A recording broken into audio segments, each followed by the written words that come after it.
थी physical exercise में।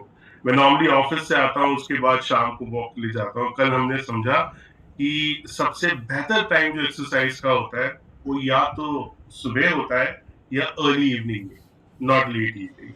सो that was my takeaway. और अगर आपका जो टॉप मोस्ट टेक अवे था कल का, मैं चाहता हूं कि आप कमेंट बॉक्स में डालिए कि कल आपका सबसे बड़ा टेक अवे क्या था। So that was what we had yesterday, जो हमने सीखा। वेल, बिना समय व्यर्थ करते हुए आज टॉपिक इंट्रोड्यूस करने के लिए मंच पे बुलाना चाहूंगा डॉक्टर श्याम रामकृष्ण को। डॉक्टर राम श्यामकृष्ण जो डायरेक्टर है इनोवेशन एंड साइंस के, और वो हेड करते हैं इंडिया और साउथ एशिया मार्केट को। उन्होंने पीएचडी किया है university of Texas medical branch से, और post doctoral fellowship from Harvard medical schools. So doctor Shyam, over to you. Good morning everyone and happy Monday सबको मेरी तरफ से। तो थैंक यू अरिजीत। मैं आपको आज एक वेरी इंटरेस्टिंग बात करना चाहता हूँ। ये एक इंसाइट है जो हमारे मील्स का टाइमिंग कैसे हमारे हेल्थ को इम्पैक्ट करता है, स्पेसिफिकली जहाँ हमारे भूख हो और हमारे फैट स्टोरेज के रिलेशनशिप में। क्योंकि बहुत सारे स्टडीज दिखाया है कि मील टाइमिंग कितने इम्पोर्टेंट है, लेकिन ये एक यूनिक स्टडी है, एक अनोखा स्टडी है जहां इन्होंने फाइंड किया ये क्यों इतना इम्पोर्टेंट है। ये टाइमिंग ऑफ द मील, हमारा जब समय में खाते हैं उसका इम्पोर्टेंस क्या है। तो ये इंफॉर्मेशन ब्रिगम एंड विमेन हॉस्पिटल, जो हार्वर्ड के एसोसिएटेड हॉस्पिटल है बॉस्टन में, उनके रिसर्चर्स के एक स्टडी थे। तो ये बढ़िया जर्नल में पब्लिश भी हुआ था, उसका नाम है सेल मेटाबॉलिज्म। अभी 2 साल पहले। तो इसमें से हमें कुछ एक्शनेबल स्टेप्स प्रोवाइड करती है जो हम अपनी वेलबींग इंप्रूव करने के लिए बहुत फायदेमंद होगा। तो सबसे पहले चलिए उनका क्या है, उनका फाइंडिंग्स। ये उनका फाइंडिंग्स बहुत इंपॉर्टेंट है, क्योंकि इस स्टडी ने ये इन्वेस्टिगेट किया कि लेट दिन में खाना लेट दिन में खाने खाने का हमारा बॉडीज पर क्या असर होता है। तो पार्टिसिपेंट्स ने, उन्होंने बहुत सारे पार्टिसिपेंट्स को ले लिया क्लिनिकल स्टडी में, और उन्होंने इस पार्टिसिपेंट्स जो मील्स को दिन में अप्रोक्सीमेटली करीब करीब करीबन 4 घंटे लेट स्केड्यूल करते हैं। सोचिए, ये जो पार्टिसिपेंट्स ने 4 घंटे लेट स्केड्यूल करते हैं, उन्हें भूख और भूख और उनके खाने का इतना इच्छा बहुत सारी इंक्रीज होती है। क्यों? क्योंकि उनके हार्मोन्स चेंज होते हैं। जो लेट खाने वाले हैं उनका हार्मोन्स बढ़ जाते हैं।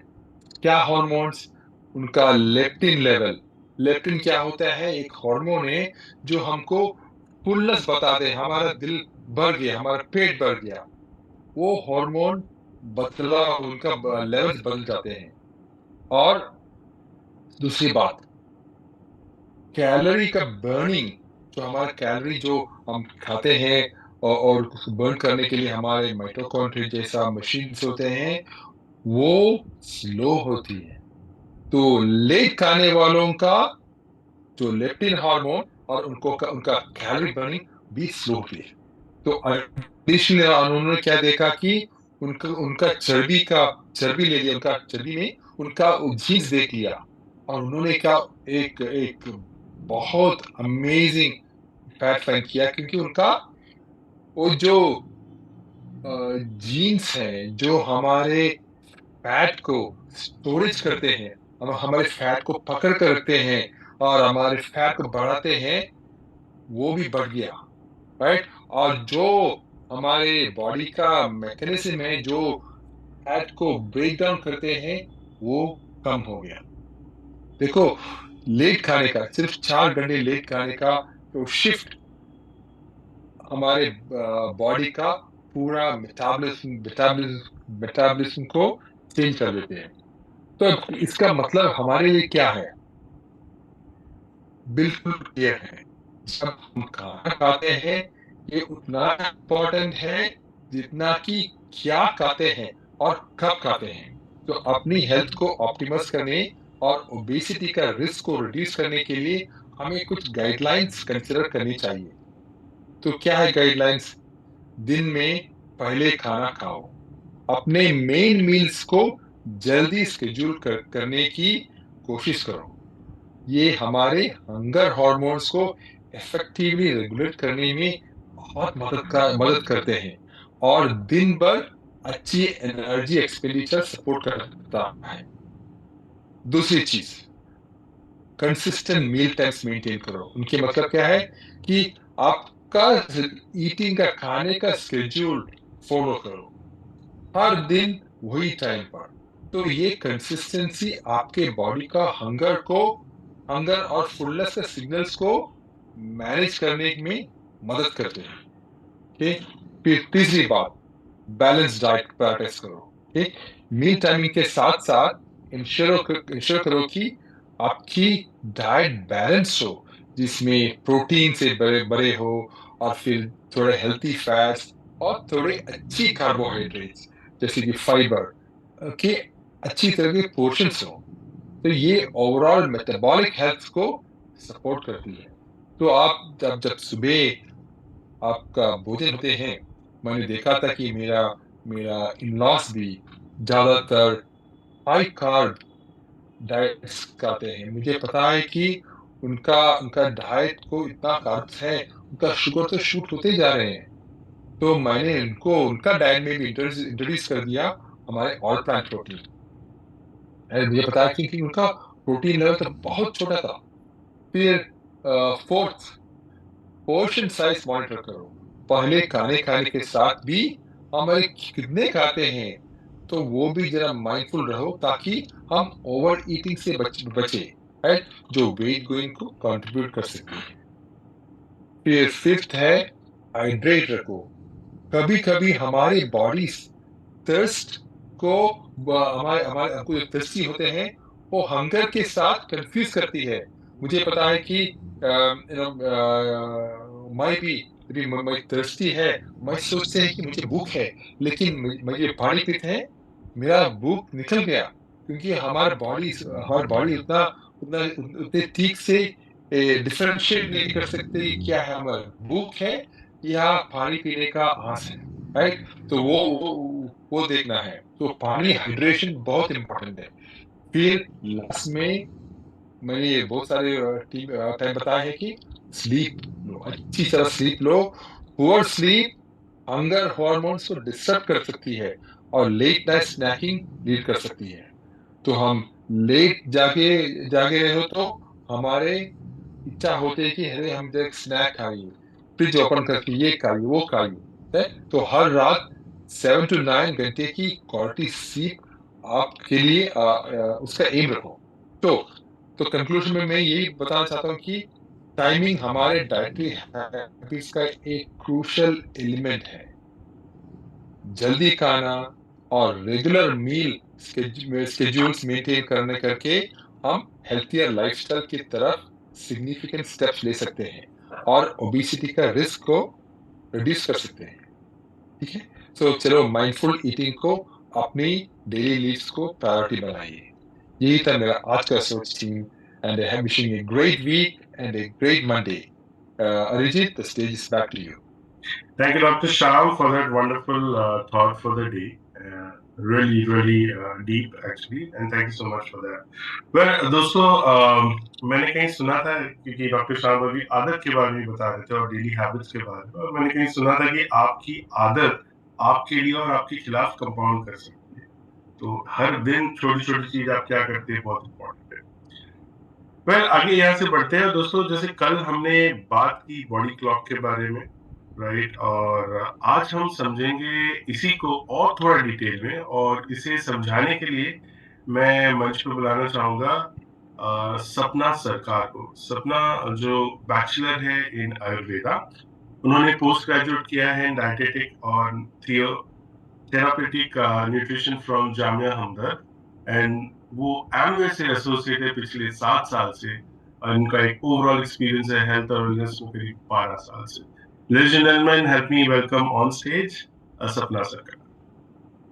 Thank you so much, sir, and thank you, Dr. Shyam, for always making our mornings much more knowledgeable with all your insights and all your new researches. So, आप सभी को सादर नमस्कार और साथ में a very healthy and a happy gut morning to all of you. आप सभी का स्वागत है एक नए दिन, एक नए सप्ताह और एक नए सत्र में। और उम्मीद है आपका वीकेंड बहुत अच्छा बीता हो, आप लोगों ने ज़्यादा चीटिंग नहीं की हो, क्योंकि अभी हम लोग इस मॉर्निंग न्यूट्रिशन के जो सफ़र में हम बातें कर रहे हैं, उसको आप लोगों को सिर्फ़ सुनना ही नहीं है, उसको समझना भी है और उसको अपने जीवन का हिस्सा बनाना भी है, राइट? और आज का जो सत्र है, जिस न्यूट्रिएंट के बारे में हम बात करने वाले हैं, उसके बारे में हम बहुत बार चर्चा करते रहे हैं, लेकिन वो न्यूट्रिएंट आप सभी लोग गेस कर पाएँगे कि वो हम उसको बिल्डिंग ब्लॉक कहते हैं। और क्यों वो बिल्डिंग ब्लॉक कहते हैं, उसके बारे में हम आज विस्तार से चर्चा करेंगे। आज हम प्रोटीन के बारे में बात करने वाले हैं। तो मुझे थोड़ा-सा समय दीजिए, मैं अपनी स्क्रीन शेयर करूँ।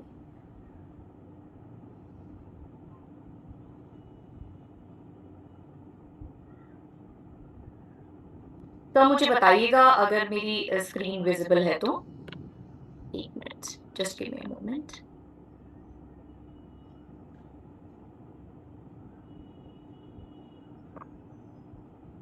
सर विज़िबल है मेरी स्क्रीन?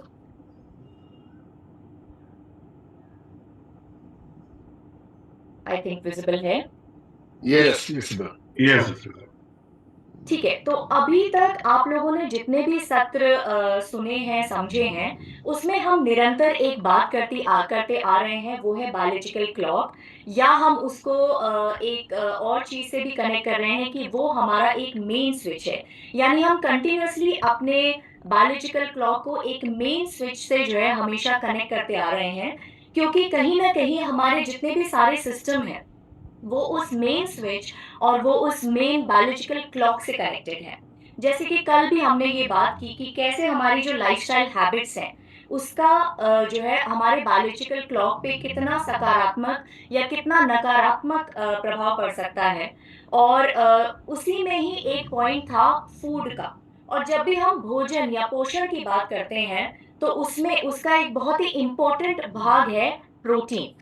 जो एक बहुत ही इम्पोर्टेंट न्यूट्रिएंट है, जिसके बारे में आज हम चर्चा करने वाले हैं, क्योंकि प्रोटीन अपने आप में पूरा एक विषय है, राइट? जब हम जो है प्रोटीन की बात करते हैं, तो हम कहीं कहीं न कहीं कई बार चर्चा करते हैं, बट हर बार जब भी हम चर्चा करते हैं, तो उसके बारे में कुछ न कुछ 1 से 2 पॉइंट हमें एक्स्ट्रा समझ में आ ही जाते हैं या नए सुनने को मिल जाते हैं। तो चलिए आप लोगों से एक प्रश्न से शुरुआत करती हूँ कि क्या आप प्रोटीन के बिना अपने जीवन की कल्पना कर सकते हैं या अपने अस्तित्व की कल्पना कर सकते हैं? क्या आप ये मानते हैं कि हम सभी लोग प्रोटीन के बने हैं? इसका जवाब मैं देख पा रही हूँ चैट में। ममता जी ने बोला है यस, सत्या जी ने भी बोला है यस।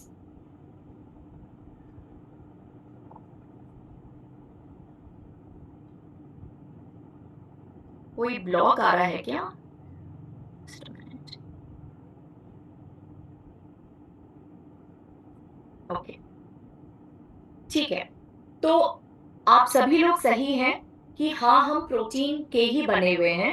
काफ़ी लोग मिक्स्ड रिएक्शंस आ रहे हैं, तो चलिए मैं आपको एक एग्ज़ाम्पल देती हूँ कि अगर आप अपने शरीर में सिर्फ़ पानी और फैट रखें, तो क्या आप अपने शरीर की कल्पना कर सकते हैं? बिकॉज़ उसके अलावा बाकी जो कुछ भी है वो प्रोटीन का बना हुआ है।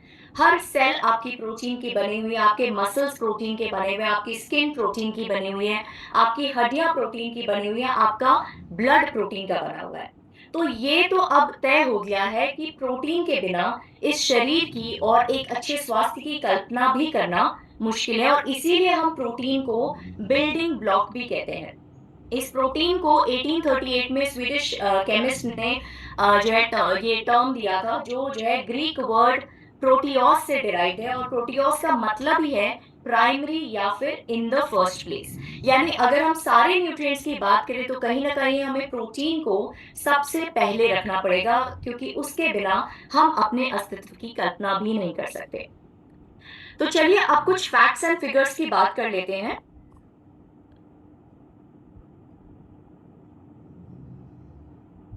अ,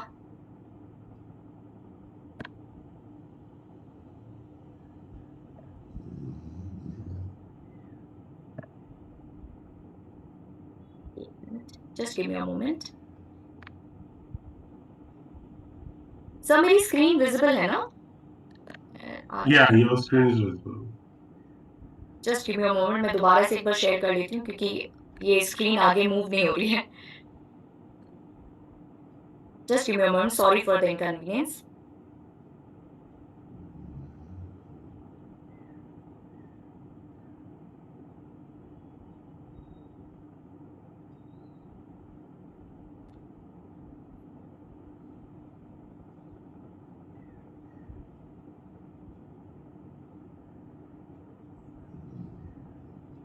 राइट, तो अब चलिए थोड़े से फैक्ट्स एंड फिगर्स की बात कर लेते हैं, वो भी इंडिया के परिप्रेक्ष्य में, और हम बात कर रहे हैं अवेयरनेस के तौर पे।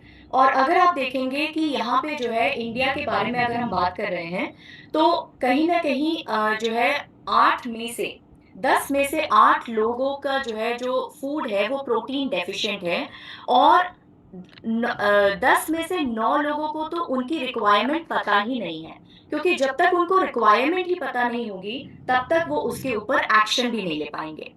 तो अभी आगे आने वाली कुछ स्लाइड्स सिर्फ फैक्ट्स एंड फिगर्स के ऊपर है, ताकि आप ये समझ सकें कि कितनी अवेयरनेस, अगर हम अपने कंट्री की बात करें तो प्रोटीन के बारे में कितने सारे मिथ्स और कितनी सारी जो है अवेयरनेस की कमी है। ठीक है, तो चलिए हम नेक्स्ट स्लाइड पे जाते हैं। तो यहाँ पे आईएमआरबी ने जो है 2017 में जो है एक सर्वे किया था, जिसमें सैंपल साइज 1260 था, जिसमें 59% वेजिटेरियन लोग थे एंड 41% जो है, सॉरी 59% नॉन वेजिटेरियन लोग थे और 41% वेजिटेरियन थे, जिसमें से 75% अपनी प्रोटीन रिक्वायरमेंट को लेके कंप्लीटली अवेयर थे, और उसमें से भी 88% का जो प्रोटीन इंटेक था वो उनकी रिक्वायरमेंट से काफ़ी कम था। अगर हम रीजन वाइज़ बात करें प्रोटीन के अवेयरनेस के बारे में, तो आप देख पा रहे हैं कि नॉर्थ में प्रोटीन के विषय में जो अवेयरनेस है वो सिर्फ 2% है, साउथ में 13% है, वेस्ट में 27% है और ईस्ट में 89% के आसपास है।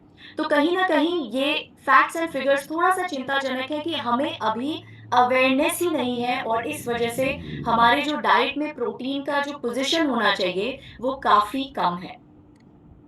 अभी ये जो हम फैक्ट्स एंड फिगर्स की बात कर रहे हैं, ये हम अर्बन रिच इंडिया की बात कर रहे हैं। क्यों यहाँ पे हम एम्फसाइज़ कर रहे हैं अर्बन रिच इंडिया की? क्योंकि अगर हम पूरी जनसंख्या की बात करें, तो हम ये कह सकते हैं कि शायद काफ़ी जनसंख्या को अवेयरनेस नहीं है, बिकॉज़ वो उतने एजुकेटेड नहीं है, या उनकी जो है जितने उसके बारे में जो एजुकेट होने के जो फोरम्स हैं, उस तक पहुँच नहीं है, या फिर अफोर्डेबिलिटी नहीं है। लेकिन ये जो स्लाइड है, ये जो है basically 73% of urban rich India is protein deficient, जहाँ पे हम ये देख सकते हैं कि जो अर्बन रिच इंडिया है, उसके पास सारे रिसोर्सेज़ हैं अवेयरनेस इकट्ठा करने के, उसके पास अफोर्डेबिलिटी है, उसके पास ये जानकारी इकट्ठा करने के सारे संसाधन हैं कि कौन से सोर्सेज़ प्रोटीन रिच हैं, कौन से सोर्सेज़ नहीं। बट फिर भी अगर आप देखेंगे, 73% of urban rich India is protein deficient, और उसमें से 62% जो है प्रेग्नेंट वुमेन और लैक्टेटिंग वुमेन भी जो है प्रोटीन डेफिशिएंसी फेस कर रही हैं। और अगर हम देखें कि अगर प्रेग्नेंट वुमेन और लैक्टेटिंग वुमेन भी प्रोटीन डेफिशिएंसी फेस कर रही हैं, तो सोचिए हमारी आगे आने वाली पीढ़ी की ग्रोथ एंड डेवलपमेंट पर भी उसका विपरीत प्रभाव पड़ेगा। भले ही वो वर्किंग वुमेन हो, होम मेकर्स हो, या फिर पुरुष हो जो अपने परिवारों के साथ रहते हैं, सभी में कहीं न कहीं 70 से 80% की प्रोटीन की कमी देखी गई है। तो यहाँ पे अगर हम बात करें कि अर्बन वेल ऑफ इंडिया में 73% जो डाइट है वो प्रोटीन डेफिशिएंट है, और 93% को अपनी आइडियल प्रोटीन रिक्वायरमेंट का पता ही नहीं है। राइट? और जब हम जो है प्रोटीन की बात करते हैं तो मोस्टली नॉन वेजिटेरियन ये एक सोच रखते हैं कि हम क्योंकि नॉन वेजिटेरियन है तो हमें प्रोटीन की डेफिशिएंसी हो ही नहीं सकती। तो अगर आप यहाँ पे फैक्ट्स एंड फिगर्स देख रहे हैं तो 84% वेजिटेरियन डाइट्स प्रोटीन डेफिशिएंट है और 65% के आसपास नॉन वेजिटेरियन डाइट्स भी सफिशिएंट प्रोटीन में डेफिशिएंट हैं, राइट? 97% प्रेग्नेंट वुमेन को पता ही नहीं है कि उनकी एक्चुअली प्रोटीन रिक्वायरमेंट है क्या, राइट? तो इस स्लाइड से हमें ये समझ में आ रहा है कि हम अगर overall urban well of India की भी बात करें तो कहीं ना कहीं वो भी प्रोटीन डेफिशिएंट के कगार पे खड़े हैं। अब ये क्यों हो रहा है? जहाँ तक हम प्रोटीन सोर्सेस की बात कर रहे हैं तो ओवरऑल एक अनअवेयरनेस है, एक अवेयरनेस की कमी डेफिनेटली है बिकॉज़ उसके बारे में बहुत सारे मिथ्स भी हैं। तो सबसे पहला तो मिथ है कि आप जो है जो प्रेग्नेंट एंड लैक्टेटिंग वुमेन है उनको ये लगता है कि अगर हम जैसे हम प्रेग्नेंट हैं या लैक्टेशन फेज़ में हैं, तो अगर हम बहुत सारे फ्रूट्स एंड वेजिटेबल्स खा रहे हैं तो उससे हमारी प्रोटीन की कमी पूरी हो जा रही है, जो एक पूरी तरह से गलत अवधारणा है। दूसरी तरफ कुछ लोग सोचते हैं कि हाँ, मैं समझ रही हूँ आपके लिए विश्वास करना थोड़ा मुश्किल है क्योंकि आप हमसे जुड़े हुए हैं और आपको पता है कि प्रोटीन के सोर्सेज़ क्या हैं, प्रोटीन की इम्पोर्टेंस क्या है। बट अगर ग्राउंड रियलिटी में जाएँगे तो आपको ये सारे सवाल डेफ़िनेटली दिखाई देंगे या लोग ये पूछते हुए सुनाई देंगे आपको कि हम तो बहुत सारा ग्रीन लीफी वेजिटेबल खाते हैं या हम बहुत सारा फ्रूट्स एंड वेजिटेबल्स खाते हैं, तो फिर क्यों हमें प्रोटीन अलग से लेने की ज़रूरत है? और तीसरी चीज़ कि जैसे हम प्रोटीन रिच डाइट की बात करते हैं या प्रोटीन के बारे में बात करते हैं, तो एक अवधारणा है सबके मन में कि अगर हम प्रोटीन खाएँगे, तो वो हमारी हेल्थ के लिए बुरा है, भले ही वो हमारी किडनी से रिलेटेड है, भले ही हमें यूरिक एसिड हो सकता है या हमारी किडनी खराब हो सकती है, या फिर अगर हम बहुत ज़्यादा प्रोटीन खाएँगे, तो उनके दिमाग में है कि इसका मतलब है कि सारे नॉन वेजिटेरियन सोर्सेज़ हमें ज़्यादा खाने पड़ रहे हैं पड़ेंगे, जिसकी वजह से हमारा कोलेस्ट्रॉल लेवल वगैरह बढ़ सकता है। तो इन्हीं सब बातों को के प्रति अवेयरनेस, इन्हीं सब बातों के बारे में और चर्चा करने के लिए हम इस सत्र को आगे बढ़ाते हैं। तो चलिए सबसे पहले समझते हैं कि ये प्रोटीन है क्या, राइट? तो प्रोटीन बेसिकली बहुत कॉम्प्लेक्स मॉलिक्यूल है और जिसको हम building blocks of the body कहते हैं। ये जब हम प्रोटीन खाते हैं तो बॉडी आपकी बॉडी उसको उसी तरह से एब्ज़ॉर्ब नहीं कर सकती है। तो ये ब्रेकडाउन होती है अपनी स्मॉलेस्ट यूनिट में जिसको हम अमीनो एसिड कहते हैं। तो यानी डाइजेशन के बाद आपके ब्लड में जो प्रोटीन जाता है वो अमीनो एसिड के फॉर्म में जाता है। जैसे जब हम कार्बोहाइड्रेट खाते हैं तो ग्लूकोज़ के फॉर्म में जाता है, जब हम फैट्स खाते हैं तो फैटी एसिड के फॉर्म में जाता है। वैसे ही जब हम प्रोटीन खाते हैं तो डाइजेशन के बाद ये ब्लड में हमारे अमीनो एसिड में के फॉर्म में अब्ज़ॉर्ब होता है। अब ये अमीनो एसिड आप समझ लीजिए बिखरे हुए मोती हैं, राइट? जब ये जो है ब्लड में आपके डिफरेंट स्ट्रक्चर्स को बनाने के लिए इन मोतियों को अलग-अलग सीक्वेंस में कई सारे अमीनो एसिड के अलग-अलग अमीनो एसिड मिलके अलग-अलग सीक्वेंस में मिलके आपकी बॉडी में जाके अलग-अलग तरह के प्रोटीन के स्ट्रक्चर बनाते हैं। आप देखिए कितनी वैरायटी है आपकी बॉडी में प्रोटीन के फॉर्म में। आपके पास मसल के फाइबर्स हैं, आपके पास हीमोग्लोबिन के फॉर्म में जो है ट्रांसपोर्टिंग प्रोटीन है, आपके पास स्किन के फॉर्म में जो है कोलाजन, इलास्टिन है। तो इनके स्ट्रक्चर्स बहुत ज़्यादा डिफरेंट है और ये डिपेंड करता है कि ये जो अमीनो एसिड हैं ये किस सीक्वेंस में जुड़े हुए हैं, किन-किन अमीनो एसिड के कॉम्बिनेशन में बने हुए हैं और इसी तरह से ये आपकी बॉडी में अलग-अलग तरह के प्रोटीन के स्ट्रक्चर्स बनाते हैं। चलिए अब थोड़ा-सा इसका जो है मेटाबॉलिज़्म समझ लेते हैं। तो जैसे हम किसी भी फ़ॉर्म में डाइटरी प्रोटीन्स खाते हैं, वो भले प्लांट बेस्ड है, एनिमल बेस्ड है, तो सबसे पहला जो उसका वो ब्रेकडाउन होते हैं, वो बेसिकली स्टमक में होता है। स्टमक में आपको पता है कि एक बहुत ही स्ट्रॉन्ग एसिड मिलता है HCl हाइड्रोक्लोरिक एसिड और एक स्पेसिफिक एंजाइम होता है पेप्सिन। इनफैक्ट ये पेप्सिन भी एक पेप्टाइड एंजाइम ही है, प्रोटीन का ही बना हुआ एंजाइम है जो प्रोटीन को ही ब्रेक डाउन में हेल्प करता है। तो स्टमक में जाके जो है ये प्रोटीन का ब्रेक डाउन होता है, वहाँ से फिर वो स्मॉल इंटेस्टाइन में जाता जाता है, जहाँ पे प्रोटीज़ एंजाइम की सहायता से ये फर्दर स्मॉल पेप्टाइड्स और अमीनो एसिड में कन्वर्ट होता है और वहाँ से वो ब्लड स्ट्रीम में जाता है और फिर ये डिफरेंट अमीनो एसिड अलग-अलग कॉम्बिनेशन में, अलग-अलग स्ट्रक्चर में, अलग-अलग सीक्वेंस में जाके आपके बॉडी के डिफरेंट प्रोटीन स्ट्रक्चर्स को बनाने का काम करते हैं। अब जब हम प्रोटीन्स की बात करते हैं तो प्रोटीन का स्मॉलेस्ट यूनिट क्या है? Amino acid. यानी ओवरऑल जितने भी प्रोटीन्स बने होते हैं वो अमीनो एसिड के बने होते हैं, और इसको अगर हम 2 कैटेगरीज़ में डिवाइड करें तो 2 कैटेगरीज़ इसकी कौन-सी हैं? एक तो essential amino acid and non essential amino acid.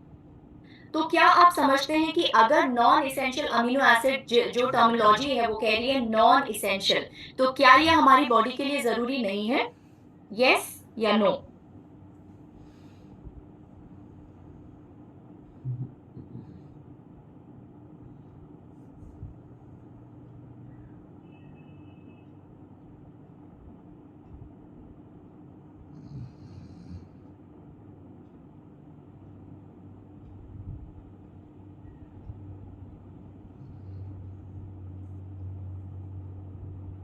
ठीक है, मैं देख पा रही हूँ कि कुछ लोग नो कह रहे हैं, कुछ लोग येस कर रहे हैं, तो मैं यहाँ पे थोड़ा-सा ये क्लियर कर दूँ कि जब हम एसेंशियल और नॉन एसेंशियल अमीनो एसिड की बात करें, तो ऐसा नहीं है कि नॉन एसेंशियल अमीनो एसिड हमारी बॉडी के लिए ज़रूरी नहीं है। लेकिन थिंक स्क्रीन पे कुछ ब्लैक आ रहा है, I am trying to remove it. हाँ, आई थिंक चला गया, राइट?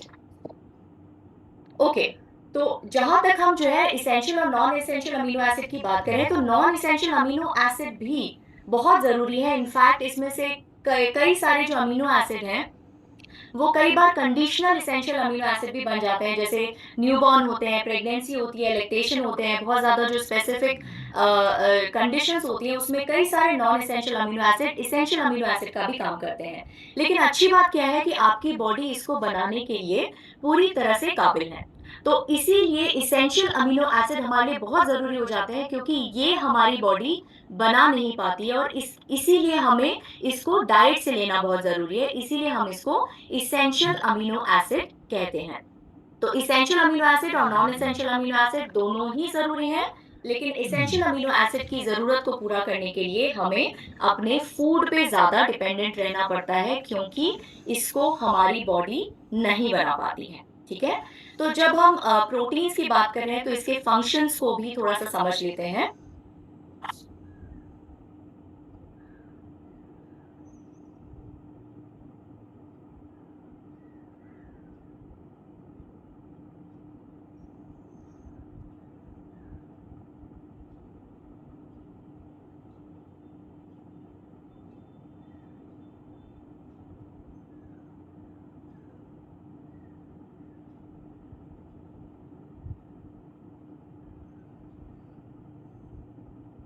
मैं बार-बार मिस कर जा रही हूँ। 1 मिनट, सॉरी फॉर दिस।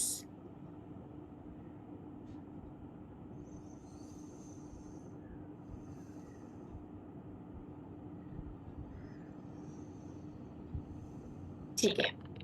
तो फंक्शंस की जब हम बात करते हैं, तो सबसे पहले तो हमें पता है कि हमारी जो मसल्स हैं, उसका जो है खाना क्या है? प्रोटीन है, राइट? तो हमें ये पता है कि 80% ऑफ जो मसल्स है वो प्रोटीन का ही बना हुआ है, और ये आपके जो है मसल्स के ग्रोथ, रिपेयर और मेंटेनेंस के लिए प्रोटीन की आवश्यकता निरंतर बनी रहती है। अगर हम इम्यूनिटी की बात करें, तो जो आपके आँसुओं में जो लाइसोज़ाइम पाया जाता है, जो इन्फ्लेमेटरी कंपाउंड है साइटोकाइन, या फिर जो एंटीबॉडीज़ हैं, उस सब के बनने के लिए प्रोटीन की बहुत ज़्यादा ज़रूरत है। और अगर आप में आपके शरीर में प्रोटीन की कमी है, तो ऑटोमैटिकली ये जितने भी बैरियर्स हैं जो हमारे इम्यून सिस्टम को और स्ट्रेंथन करते हैं, वो बनने में मुश्किल होगी। उसी तरह से अगर आप एक नॉर्मल डाइजेस्टिव सिस्टम को सस्टेन करना चाहते हैं, तो उसमें हमें सबसे ज़्यादा क्या ज़रूरी होती है? Digestive enzymes. और जितने भी आपके डाइजेस्टिव एंजाइम्स हैं, वो भी कहीं न कहीं प्रोटीन के बने हैं, जैसे प्रोटीज़ हो गया, पेप्सिन हो गया, ये सारे जो है protein based enzyme digestive enzymes ही हैं। उसके अलावा आपकी बॉडी में जितने ज़्यादा जो है न्यूट्रिएंट्स को, एसेंशियल न्यूट्रिएंट्स को जो है ट्रांसपोर्टेशन का काम आपके ब्लड के थ्रू होता है, और ब्लड में जो हीमोग्लोबिन है, जो बेसिकली ऑक्सीजन ट्रांसफर का काम करता है। हीम जो पार्ट है वो है आयरन, और ग्लोबिन जो पार्ट है वो है प्रोटीन। राइट? तो जो है अगर आपको जो है हीमोग्लोबिन अपने ब्लड में प्रॉपर बनाए रखना है, तो आपको न केवल आयरन की ज़रूरत है, बट उसके साथ-साथ आपको प्रोटीन की भी ज़रूरत है। उसके अलावा जब हम डीएनए रेगुलेशन की बात करते हैं, तो हमारे डीएनए में जो जेनेटिक कोड्स हैं, उसके एक्सप्रेशन के लिए भी जो है आपको प्रोटीन की ज़रूरत है। उसके अलावा ब्रेकिंग डाउन ऑफ फूड, यानी आपका जब फूड आपके डाइजेस्टिव सिस्टम में जाता है, तो उसको ब्रेक डाउन करने के लिए जितने भी एंजाइम्स हैं, वो आपके प्रोटीन के बने हुए हैं।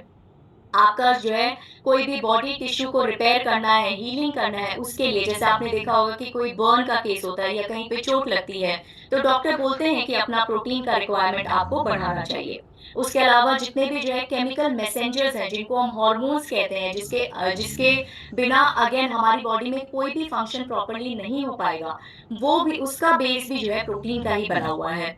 उसके अलावा जितने भी हमारे फ़ील गुड हार्मोन्स हैं, जो न्यूरोट्रांसमिटर्स हैं, उसको बनाने के लिए भी हमें प्रोटीन की ज़रूरत होती है और हम ये जानते हैं कि प्रोटीन एक एनर्जी का भी सोर्स है। पर ग्राम हमें 4 किलो कैलोरी जो है एनर्जी मिलती है प्रोटीन से। और इसके अलावा अगर आपको हेल्दी स्किन, हेयर, नेल्स को मेंटेन करना है, तो उसके जो प्रोटीन है, जैसे केराटिन हो गया, कोलाजन हो गया, इलास्टिन हो गया, ये सभी प्रोटीन के बने हुए हैं। तो अगर आप यहाँ पे देख पा रहे हैं कि अगर आप अपनी बॉडी की कोई भी संरचना आप देख रहे हैं, तो उसमें कहीं न कहीं प्रोटीन का छोटा या बड़ा रोल कहीं न कहीं डेफ़िनिटली है। अब बात करते हैं कि जो है प्रोटीन की ज़रूरत, यानी हमें हमारी जो है प्रोटीन की क्या रिक्वायरमेंट, हमें कितने अमाउंट में प्रोटीन चाहिए, उसकी रिक्वायरमेंट कुछ फैक्टर्स पे डिपेंड करती है। सबसे पहले तो आपके इंडिविजुअल बेसिस पे, यानी जो है आपकी फिजियोलॉजिकल रिक्वायरमेंट क्या है, यानी कुछ पॉइंट्स हैं जैसे आपका जेंडर। तो आपने देखा होगा बाय डिफॉल्ट जो है प्रोटीन की रिक्वायरमेंट पुरुषों में ज़्यादा देखी जाती है, क्योंकि उनका बाय डिफॉल्ट उनका जो स्ट्रक्चर होता है वो ज़्यादा मस्कुलर होता है कंपेयर टू फीमेल्स। जब हम एज की बात करते हैं, तो एज वाइज भी अगर आप देखेंगे, तो आपकी प्रोटीन की रिक्वायरमेंट चेंज होती रहती है। जब आप ग्रो कर रहे हैं, जब आप बच्चे हैं, एडोलेसेंट हैं, फिर आप एडल्ट फेज में आते हैं, जहाँ पे आपको अपने मसल मेंटेनेंस के लिए प्रोटीन की ज़रूरत होती है। और जब आप ओल्ड एज में जाते हैं, जहाँ पे आपका जो मसल मास है वो धीरे-धीरे डिटेरियोरेट हो रहा है, तो अगर आप देखेंगे जीवन के हर फेज में आपकी प्रोटीन की रिक्वायरमेंट डिफरेंट होगी, बट प्रोटीन की रिक्वायरमेंट डेफिनिटली होगी। उसके अलावा जो तीसरा पॉइंट है वो है फिजिकल एक्टिविटी। यानी आपका फिजिकल एक्टिविटी का स्टेटस क्या है? आप स्ट्रेंथ ट्रेनिंग कर रहे हैं, उसकी फ्रीक्वेंसी क्या है? आप रेजिस्टेंस ट्रेनिंग कर रहे हैं, आपकी इंटेंसिटी क्या है? तो उन सब बिंदुओं के बेसिस पे भी जो है आपकी प्रोटीन की रिक्वायरमेंट कम या ज़्यादा हो सकती है। और last but not the least, आपका हेल्थ स्टेटस। आप हेल्दी इंडिविजुअल हैं या आपको कोई क्रॉनिक डिजीज़ है, क्रिटिकल डिजीज़ है, प्रेगनेंसी फेज़ में है, लैक्टेशन में है, माल न्यूट्रिशन है, किसी तरह का ट्रॉमा हुआ है, कोई सर्जरी आपको हुई है, तो उस हिसाब से भी आपकी प्रोटीन की रिक्वायरमेंट डिपेंड करती है कि आपकी बॉडी, आपके शरीर को कितना प्रोटीन चाहिए। उसके अलावा जब हम दूसरी चीज़ क्या आती है, प्रोटीन की क्वालिटी। कि सिर्फ क्वांटिटी ही नहीं, अगर आप सही क्वालिटी का प्रोटीन नहीं ले रहे हैं, तो वो भी जो है उसके ऊपर डिपेंड करेगा कि आपको कितना प्रोटीन रिक्वायर्ड है on a day to day basis. तो प्रोटीन की क्वालिटी दो बिंदुओं पे मेनली फोकस्ड है। सबसे पहले तो आपका अमीनो एसिड प्रोफाइल, यानी आपका आप जो प्रोटीन चूज कर रहे हैं उसमें आपके 9 एसेंशियल अमीनो एसिड प्रेजेंट है कि नहीं है। इसका मतलब द क्वालिटी ऑफ प्रोटीन, क्या वो प्रोटीन कंप्लीट प्रोटीन है या नहीं है। और दूसरा, आप प्रोटीन की क्वालिटी कैसे असेस कर सकते हैं, आपके पिडिका स्कोर से। जो है इसका जो फुल फॉर्म है वो है protein digestibility corrected amino acid score. ये एक मेथड है इवैल्यूएट करने का कि प्रोटीन की क्वालिटी कैसी है, यानी उसका अमीनो एसिड प्रोफाइल कैसा है, और उसकी डाइजेस्टिबिलिटी कैसी है, यानी जो हम अमीनो एसिड प्रोफाइल बोल रहे हैं कि इस प्रोटीन में है, क्या वो पूरी तरह से आपकी बॉडी में डाइजेस्ट और एब्जॉर्ब हो पा रहा है कि नहीं हो पा रहा है। और पिडिका स्कोर मैक्सिमम स्कोर क्या हो सकता है, 1, राइट? तो ये इन 2 बेसिस पे आप ये डिसाइड कर सकते हैं कि आपको डेली बेसिस पे कितना प्रोटीन का रिक्वायरमेंट है। तो चलिए अब हम जो है बात कर लेते हैं कि आपकी डेली की रिक्वायरमेंट कैसी है, कितनी होनी चाहिए? Swapna, just before that, the menu coming up. वहाँ पर जो थ्री डॉट्स हैं उस पे जाकर ना सर, मैं स्लाइड वो नहीं कर पा रही हूँ, वो मूव नहीं कर पा रही हूँ आगे। आप स्केप करके बाहर हो जाइए जरा, यूट्यूब में काफी कमेंट्स आ रहे हैं, तो स्केप Okay. कर देगा, अगर ट्राई करिए। Let Mohit or somebody run the deck and Sapna can say slide change and we can probably do that. मैं एक बार और ट्राई करती हूँ।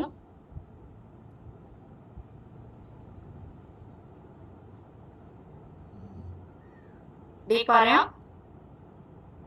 और उसके बाद में स्लाइड आगे नहीं मूव कर पा रही हूँ। I am so sorry. Okay, now it's working. But I'm not able to move the slide further. That is the problem. Oh, एक मिनट सपना मैं शेयर कर दूं। Okay.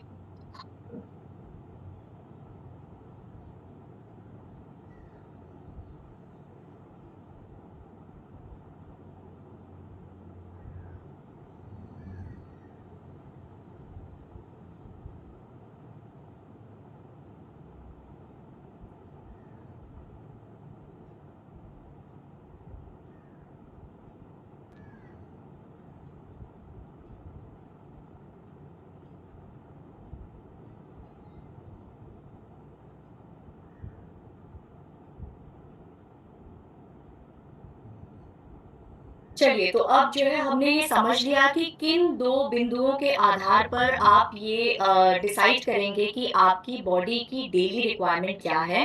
And as per the regulatory authorities अगर हम देखेंगे, तो next slide में हम समझ पाएँगे कि आपकी डेली रिक्वायरमेंट कितना होना चाहिए। Next slide please.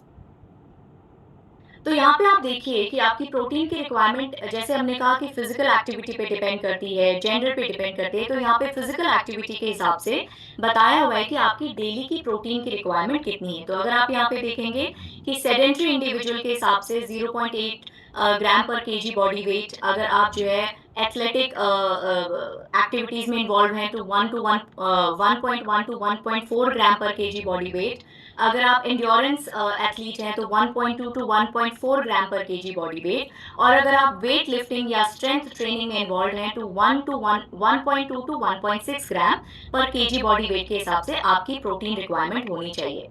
बट दुख की बात यह है कि हम उतना भी नहीं अपनी ज़रूरत के हिसाब से उतना भी कंप्लीट नहीं कर पा रहे हैं। तो इसके बाद बात आती है कि हमने समझ लिया कि हमारी प्रोटीन की रिक्वायरमेंट है क्या। अब दूसरा सवाल आता है कि when to consume protein in the day. तो आपको क्या लगता है कि प्रोटीन कब कंज्यूम करना सबसे अच्छा रहेगा? आपसे ये जवाब जानना चाहूंगी।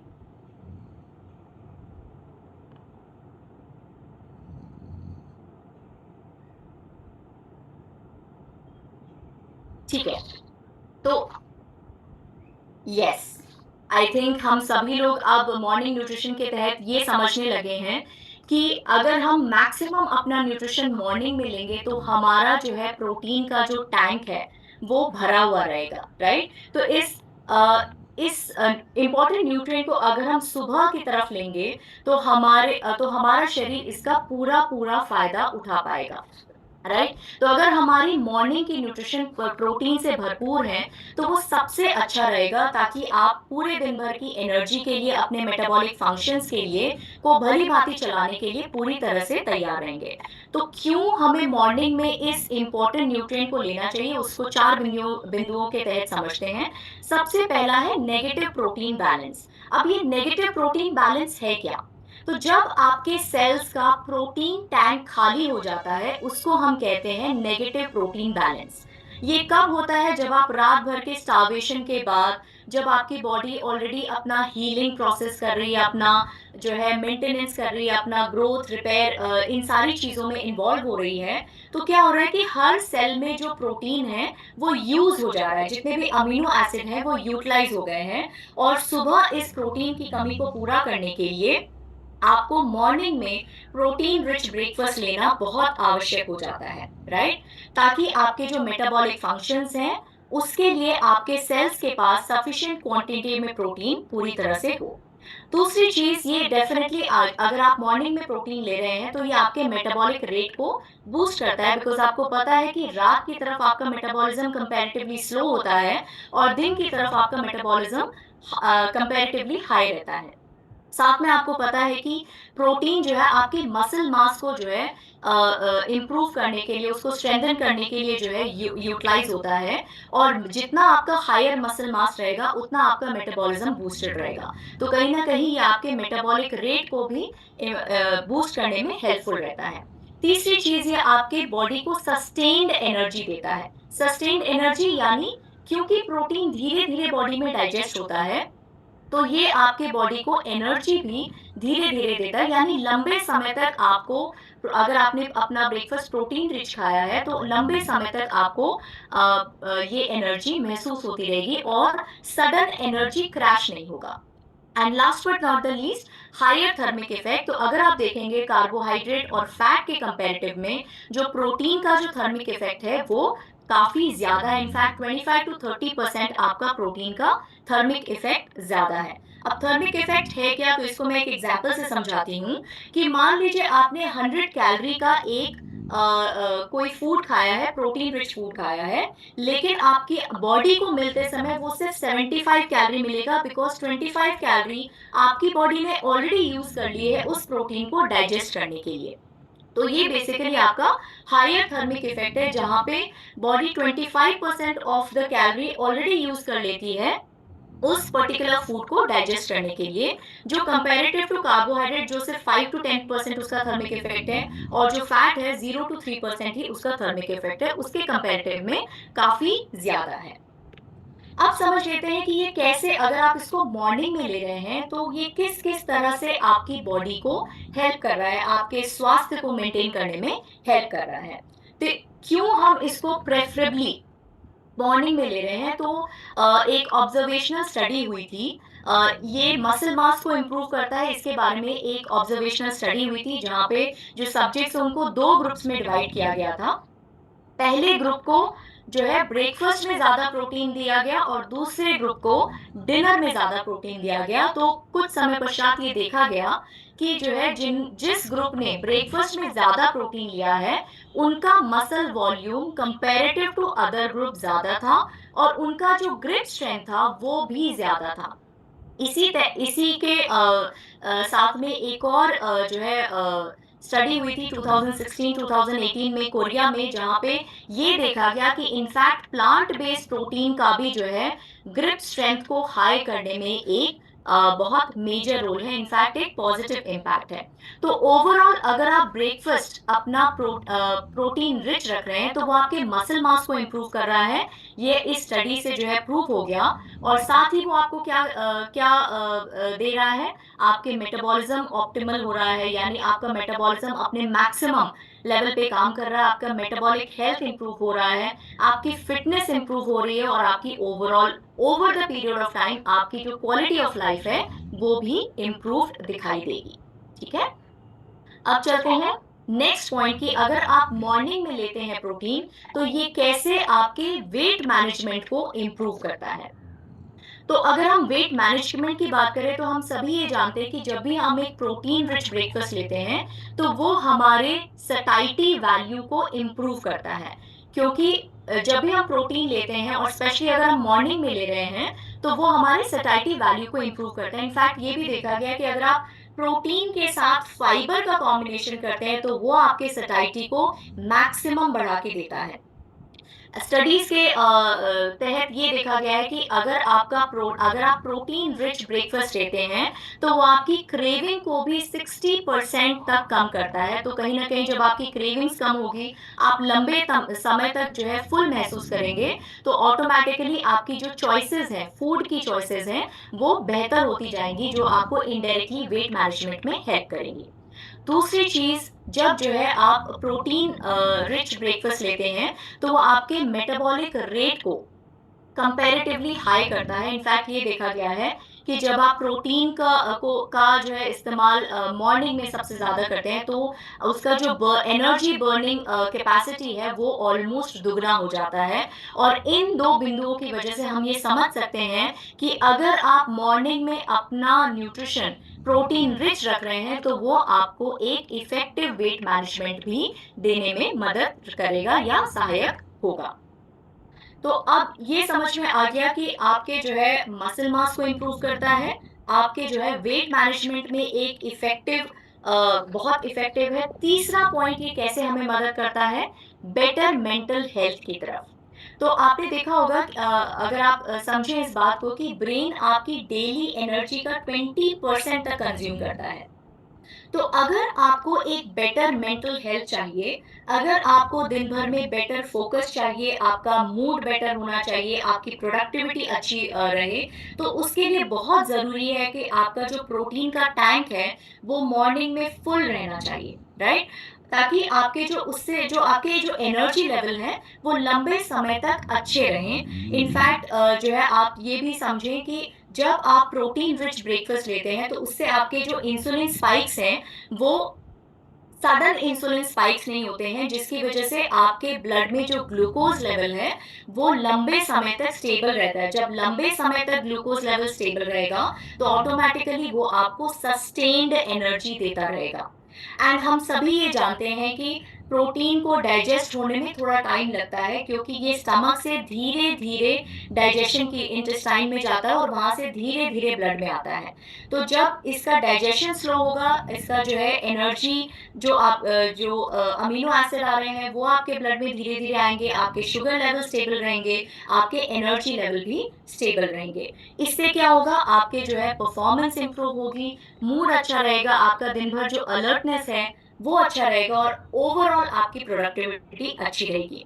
इसमें एक बिंदु और जोड़ने की कोशिश कर रही हूँ यहाँ पे कि जो आपके न्यूरोट्रांसमीटर हैं, जैसे आपका गाबा हो गया, गामा अमीनोब्यूटारिक एसिड, या आपका डोपामाइन जिसको हम फील गुड हार्मोन्स कहते हैं, उनके बनने के लिए भी प्रोटीन की ज़रूरत है, स्पेसिफिक अमीनो एसिड की ज़रूरत है। इसीलिए आपका मॉर्निंग में प्रोटीन का टैंक फुल होना बहुत-बहुत ज़रूरी है।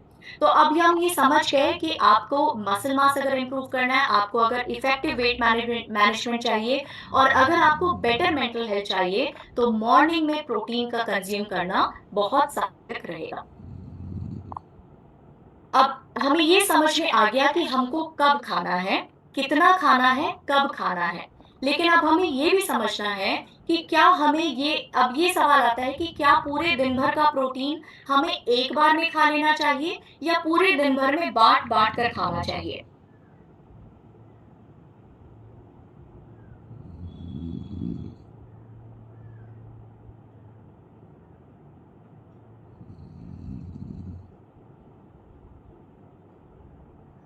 तो यहाँ पे मैं जवाब देना चाहूँगी कि पूरे दिन भर में अगर आप डिवाइड करके खाएँगे, तो वो जो है ज़्यादा बेहतर रहेगा, बिकॉज़ फिर आपके पूरे दिन भर के जो मेटाबॉलिक फंक्शंस हैं, उसके लिए आपके पास प्रोटीन भरपूर मात्रा में रहेगा। लेकिन मॉर्निंग की शुरुआत डेफ़िनिटली आपको प्रोटीन रिच ब्रेकफ़ास्ट से या जो भी आप पहला मील ले रहे हैं, उसमें प्रोटीन की सही क्वांटिटी से डेफ़िनिटली करनी चाहिए। क्योंकि अगर आप हमारे इंडियन डाइट को देखें, तो कॉमन प्रैक्टिस क्या है कि जो प्रोटीन का कंज़म्पशन है, वो ब्रेकफ़ास्ट में लोएस्ट है और डिनर में हाईएस्ट है। यानी वो आप किसी भी रीजन की बात कर लें, आप नॉर्थ ले लें, ईस्ट ले लें, वेस्ट ले लें, साउथ ले लें, आप जितने भी ब्रेकफ़ास्ट देखेंगे उसका जो बेस है, वो मेनली कार्बोहाइड्रेट है, उसमें प्रोटीन की कमी हमेशा रहती है। तो अब क्योंकि अब हम ये समझ चुके हैं कि प्रोटीन क्यों इम्पोर्टेंट है और मॉर्निंग में लेना क्यों इम्पोर्टेंट है, मैं ये उम्मीद करूँगी कि आप सभी लोग कॉन्शियसली अपने मॉर्निंग न्यूट्रिशन में प्रोटीन को ऐड करने का एक जो है प्रयास ज़रूर करेंगे। क्योंकि क्लिनिकल स्टडी के हिसाब से आपने ये देख लिया है कि अगर हम जो है प्रोटीन रिच ब्रेकफ़ास्ट करते हैं वर्सेस पुअर प्रोटीन, तो अगर हम जैसे अभी हमने जो देखा था कि अगर हमारा ब्रेकफ़ास्ट प्रोटीन रिच है या जो है अगर हमारा ब्रेकफ़ास्ट पुअर जिसमें प्रोटीन की मात्रा कम है, तो उस हिसाब से अगर देखा जाए उसका रिज़ल्ट क्या आया था कि जिन लोगों का ब्रेकफ़ास्ट प्रोटीन रिच है, उनका मसल मास इंक्रीज़्ड रहता है। तो इसलिए आपके स्वास्थ्य के डिफरेंट एस्पेक्ट्स को जो है पूरा करने के लिए ये ज़रूरी हो जाता है कि आप अपने ब्रेकफ़ास्ट में प्रोटीन की मात्रा को बनाए रखें और बढ़ाए रखें। चलिए अब नेक्स्ट स्लाइड में हम ये समझेंगे कि अगर हम प्रोटीन ले रहे हैं, तो प्रोटीन को लेने की हमारी प्रॉपर स्ट्रैटेजी क्या होनी चाहिए? यानी अगर हम अपनी मॉर्निंग को प्रोटीन रिच बनाना चाहते हैं या ओवरऑल न्यूट्रिशन को हम प्रोटीन रिच बनाना चाहते हैं, तो उसके लिए हमें किन बिंदुओं का ध्यान रखना पड़ेगा ताकि हमारा जो शरीर है वो उसका सही और अधिकतम इस्तेमाल कर सकें। तो कौन से ऐसे वो 4 बिंदु हैं जो हमने अभी डिस्कस किए। सबसे पहले तो ये समझिए कि आपकी एक्टिविटी के हिसाब से आपका जो डेली प्रोटीन इनटेक है वो कितना है। उसके बाद ये देखिए कि आप जो प्रोटीन चूज कर रहे हैं उसकी क्वालिटी क्या है, यानी उसका अमीनो एसिड प्रोफाइल क्या है, क्या वो कंप्लीट प्रोटीन है कि नहीं है। तो जनरली अगर हम प्रोटीन क्वालिटी की बात करते हैं तो उसको हम अगेन 2 तरह से डिवाइड करते हैं, complete protein and incomplete protein. तो मोस्टली जितने भी जो है एनिमल बेस्ड प्रोटीन होते हैं वो कंप्लीट प्रोटीन की कैटेगरी में आते हैं, क्योंकि उसमें सारे के सारे 9 एसेंशियल अमीनो एसिड मिलते हैं।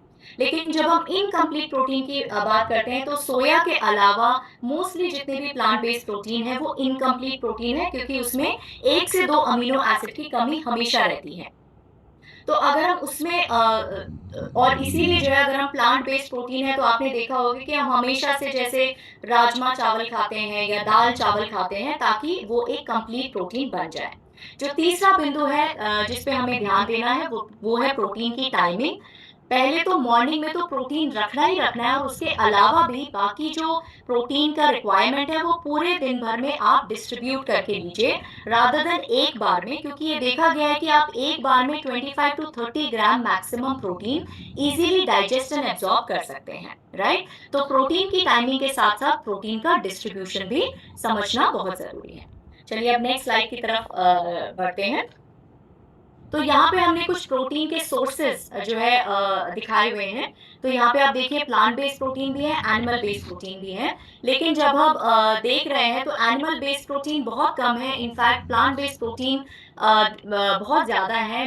लेकिन फिर भी हमारे ब्रेकफास्ट में प्रोटीन की कमी हमेशा साफ झलकती है, भले ही वो कोई सा भी रीजन हो। तो अगर हम थोड़ी सी क्रिएटिविटी, थोड़ा सा इमेजिन और थोड़ी सी बेसिक तैयारी कर लें तो हमारा मॉर्निंग न्यूट्रिशन भी प्रोटीन से भरपूर हो सकता है। क्योंकि जब हम प्रोटीन रिच ब्रेकफास्ट की बात करते हैं तो हमारे दिमाग में सिर्फ आता है कि या तो हम दूध ऐड कर सकते हैं या तो हम एग ऐड कर सकते हैं, उसके अलावा कोई और ऑप्शन आता ही नहीं है। तो उसी से रिलेटेड आप देखेंगे कि आने वाली स्लाइड में आपको कुछ प्रोटीन रिच ब्रेकफास्ट और plant based protein rich breakfast के एग्जाम्पल दिए हुए हैं। Next slide please. तो यहाँ पे आप देखेंगे कि हमने जो है ग्रीन पी से जो है चीला या पैनकेक्स बनाए हुए हैं। सोया उपमा एक अच्छा प्रोटीन रिच ब्रेकफास्ट हो सकता है, या फिर बेसन डोसा या बेसन चीला हो सकता है।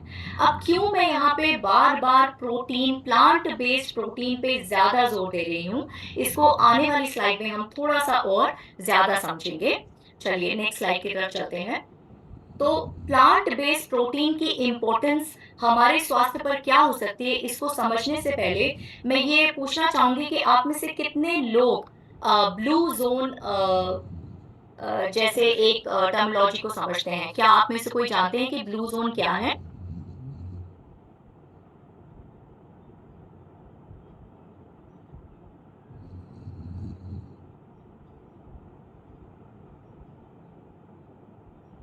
ओके ठीक है, मुझे आंसर्स मिल रहे हैं। ब्रिजेश जी बोल रहे हैं, सतिंदर जी बोल रहे हैं कि ब्लू जोन वो जानते हैं। ठीक है, जो जानते हैं और जो नहीं भी जानते उनके लिए मैं बता दूं कि ब्लू जोन दुनिया के वो क्षेत्र हैं जहां पर पॉपुलेशन, जो जनसंख्या है उसके जो अधिकांश लोग हैं वो अपनी उम्र से ज्यादा जीते हैं। और अपनी उम्र से ज्यादा जीते हैं, मैं कहने का मतलब है रोग मुक्त जीते हैं। इसका मतलब उनका जो क्वालिटी ऑफ लाइफ है वो बहुत ही अच्छा है। अब उसके पीछे की जो है वजह जानने की कोशिश करते हैं। तो यहाँ पे आप देख पा रहे हैं उसके पीछे की 4 वजह हैं। सबसे पहले तो उनका फूड मेजरली प्लांट बेस्ड है और वो जब खाते हैं तो वो मॉडरेशन में खाते हैं, वो कभी भी अपनी लिमिट से ज्यादा नहीं खाते हैं।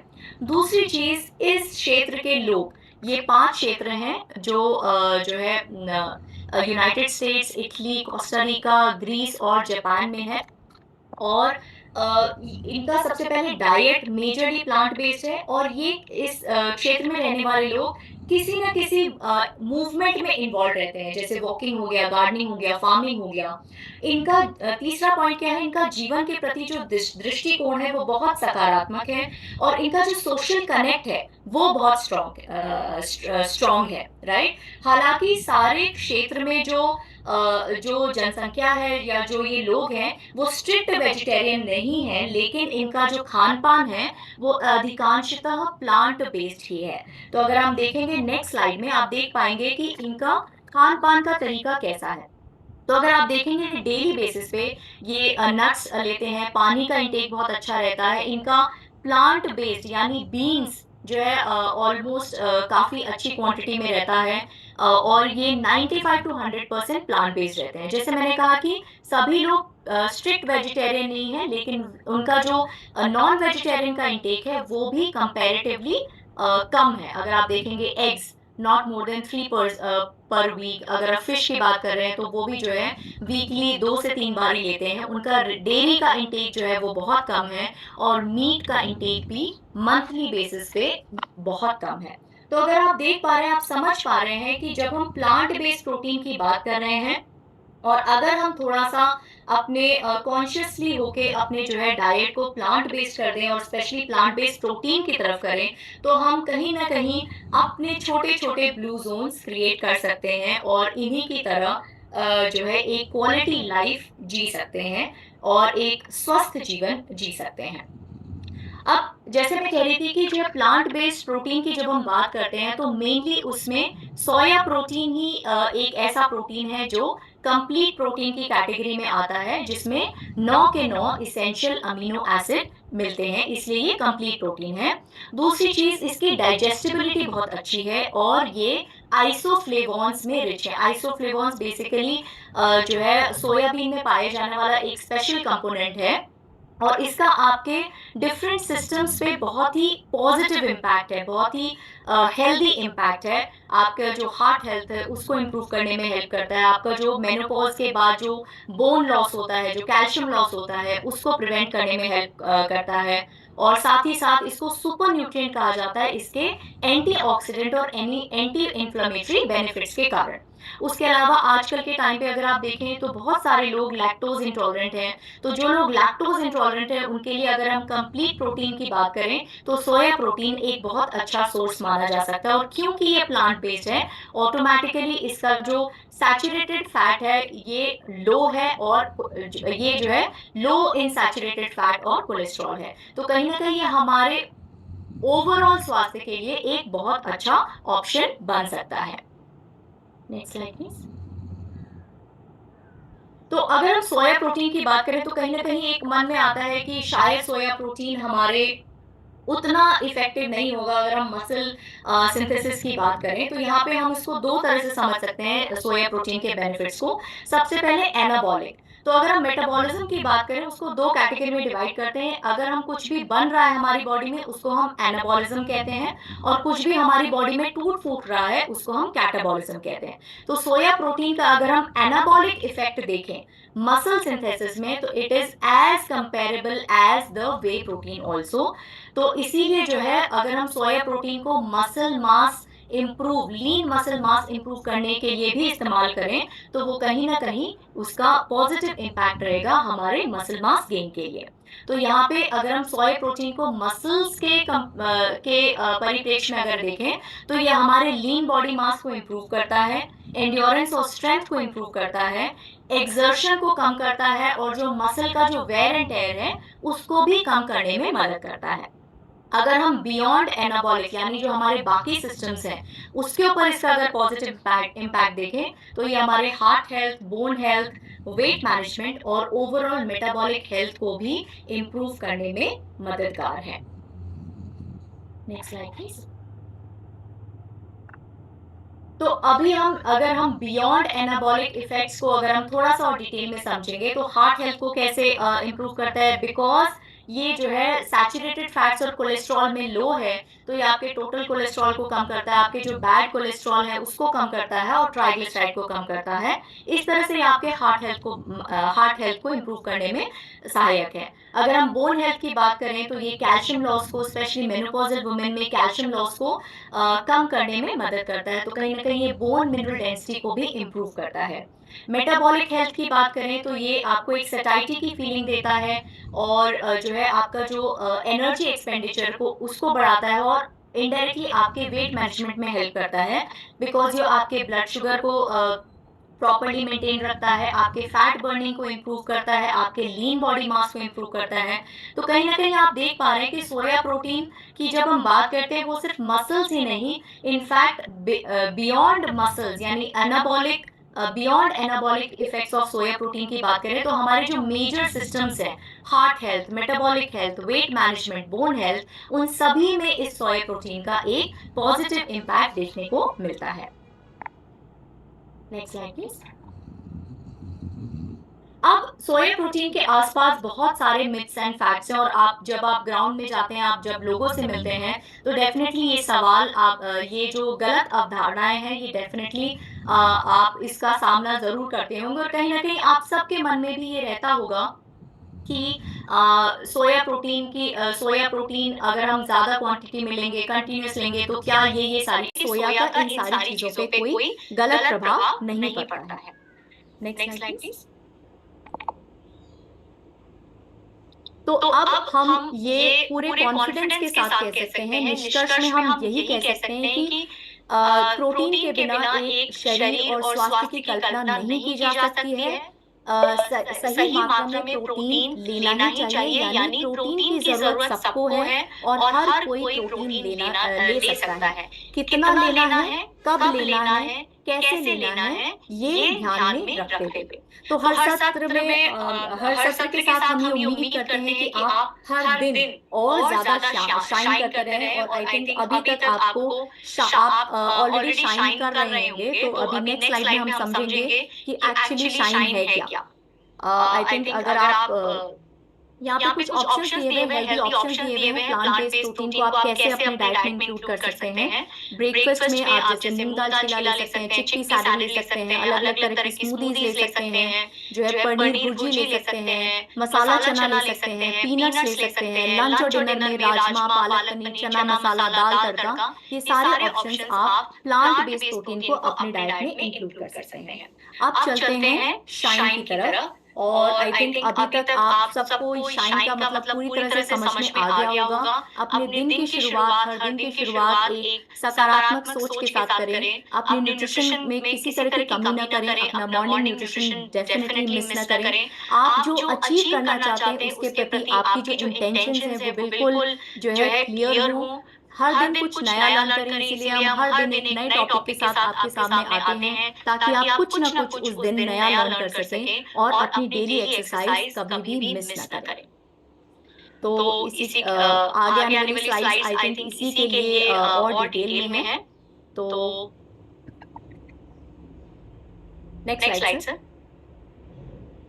ये ऑलरेडी हम न्यूट्रिशन अपना लेते रहिए, अपनी इंटेंशंस को क्लियर रखिए, क्या आप दिन भर में अचीव करना चाहते हैं,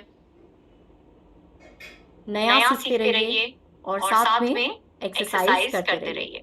और इसी के साथ जो है हर दिन हम आपके साथ नई रेसिपीज और नई एक्सरसाइज वीडियो के साथ आते हैं। तो टाइम हो गया है रेसिपी ऑफ द डे का।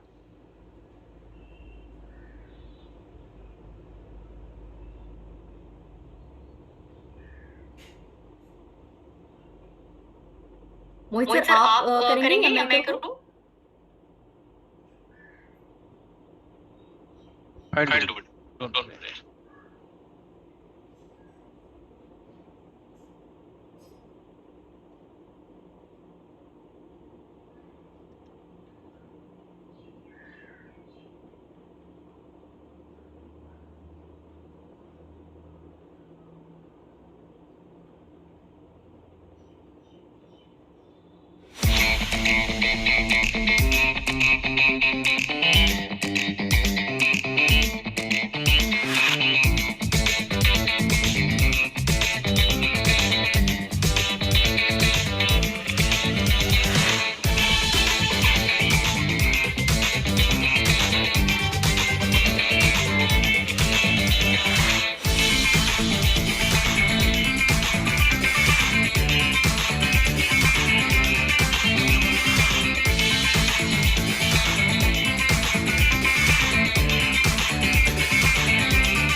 दूसरी रेसिपी एक बेवरेज की रेसिपी है और बिल्कुल सीज़न के मुताबिक है।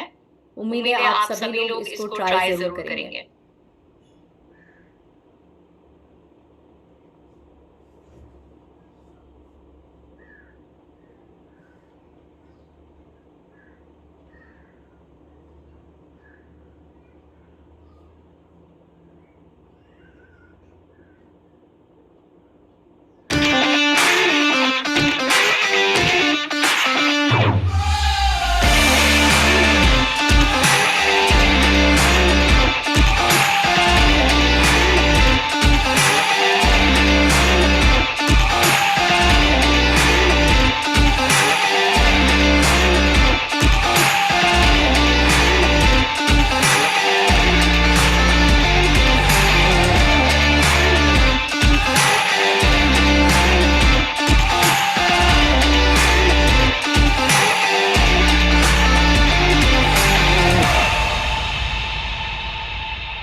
इस रेसिपी में अगर आप में से कोई लैक्टोज इंटॉलरेंट है और मिल्क का इस्तेमाल नहीं कर पा रहा है तो आप इसकी जगह वीगन मिल्क का इस्तेमाल कर सकते हैं, जैसे आपका आमंड मिल्क हो गया, सोय मिल्क हो गया या फिर ओट मिल्क हो गया। अब इतना हम लोग खा पी रहे हैं तो उसको बर्न करने के लिए डेफिनेटली एक्सरसाइज भी बहुत जरूरी है। तो अब नेक्स्ट वीडियो आपका एक्सरसाइज का है।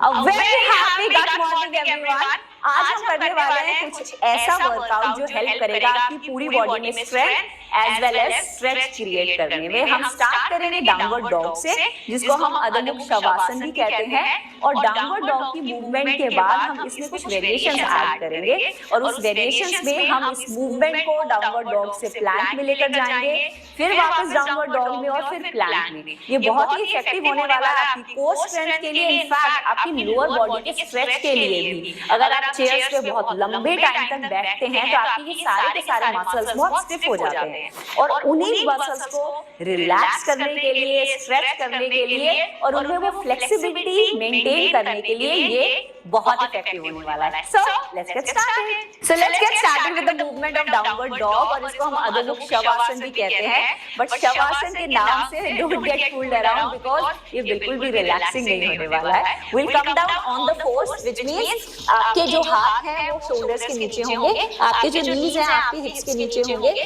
कोर को लंबा और टाइट करेंगे, अच्छे से गहरी सांस भरेंगे और सांस को छोड़ते हुए पंजों को अंदर स्क्वीज करते हुए स्ट्रेच करेंगे पीछे की तरफ। हील्स को मैट पे ले जाएंगे, अपने काफ मसल्स को, हैमस्ट्रिंग्स पे अच्छा सा प्रेशर फील करेंगे। आपने सांस छोड़ा है तो नाभि को अंदर की तरफ खींचते हुए पीछे की तरफ पुश करेंगे, मतलब ऐसे स्क्वीज करेंगे कि आपकी अपर बॉडी पूरी की पूरी अच्छे से अलाइन हो जाए। Feel that length in your spine. Feel that strength in your lower body as you hold this position. जितनी देर आप इस पोजीशन में रहेंगे आपके लिए बहुत फायदेमंद है। एज यू कैन सी कि सारा का सारा जो ब्लड फ्लो है वो आपकी ब्रेन की तरफ आ रहा है, तो ये स्ट्रेस रिलीफ के लिए बहुत अमेजिंग पोज है। आपको अच्छे से रिलैक्स करता है। इनफैक्ट हेयर ग्रोथ के लिए बहुत अमेजिंग पोज है। और अगर किसी कारण से आपकी हील्स मैट तक नहीं जा रहे हैं तो आप वॉक द डॉग कर सकते हैं, मतलब सांस भरते और छोड़ते हुए घुटनों को अंदर की तरफ स्ट्रेच करेंगे और दूसरी लेग को बाहर की तरफ, इस तरह से। हम इस मूवमेंट को वॉक द डॉग कहते हैं। और अगर बहुत इफेक्टिव मूवमेंट है आपकी स्पाइन में, वो लेंथ लाने के लिए, वो स्ट्रेच लाने के लिए।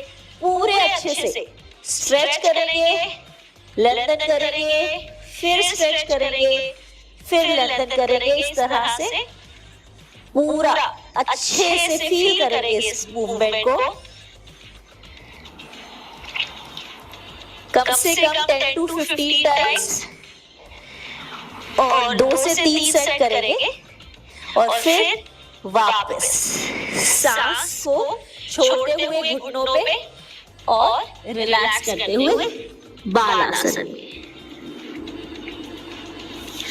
इस पोज के अंदर हम थोड़ी सी इंटेंसिटी ऐड कर सकते हैं by changing the move from downward dog to plank and then again back to downward dog. आइए ट्राई करते हैं। आप इसी तरह से स्टार्ट करेंगे, कोर को एंगेज करके रखेंगे। आप दोनों पंजों पे आते हुए डाउनवर्ड डॉग में जाएंगे, फिर लंबी गहरी सांस भरते हुए प्लैंक में आएंगे, फिर सांस को छोड़ते हुए डाउनवर्ड डॉग में जाएंगे, फिर सांस को भरते हुए प्लैंक, सांस को छोड़ते हुए, सांस को भरते हुए, सांस को छोड़ते हुए, सांस को भरते हुए, सांस को छोड़ते हुए। इसी तरह से 10 से 15 मूवमेंट करेंगे। Feel that strength and the stretch in your full body.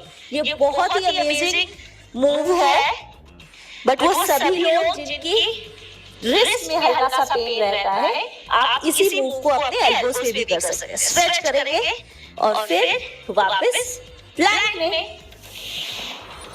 I hope you all enjoyed practicing this downward dog to plank movement. This is very effective movement और कोशिश करके again आप इसको हर दिन ऐड कर सकते हैं अपने शेड्यूल में। और अगर आप हर दिन नहीं कर पा रहे हैं तो मिनिमम 4 to 5 डेज तो जरूर कीजिएगा and see the change. It actually changes the overall mobility of your body. आपके वो सारे के सारे जॉइंट्स के आसपास के मसल्स जो स्टिफ बन जाते हैं ना, वो रिलैक्स हो जाएंगे और आप खुद इस बात को, इस चेंज को फील कर सकते हैं। So keep rocking.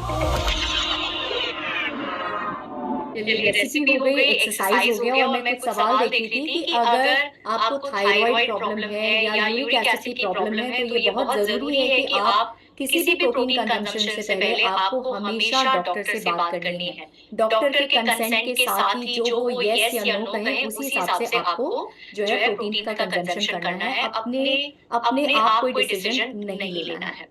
प्रेजेंटेशन के दौरान जो भी टेक्निकल ग्लिचेस हुए उसके लिए मैं माफी चाहती हूँ। और इसी के साथ आज का सेशन अंत की तरफ आ रहा है। कल हम फिर मिलेंगे एक नए टॉपिक के साथ। डे 8 में हमारा एक अगेन बहुत ही इंपॉर्टेंट टॉपिक आने वाला है, fats and its role in chrono nutrition. तो कल का जो है सेशन जरूर अटेंड करें। तब तक राइज करते रहिए, शाइन करते रहिए, इंस्पायर करते रहिए। आपका दिन शुभ हो, मंगलमय हो। धन्यवाद।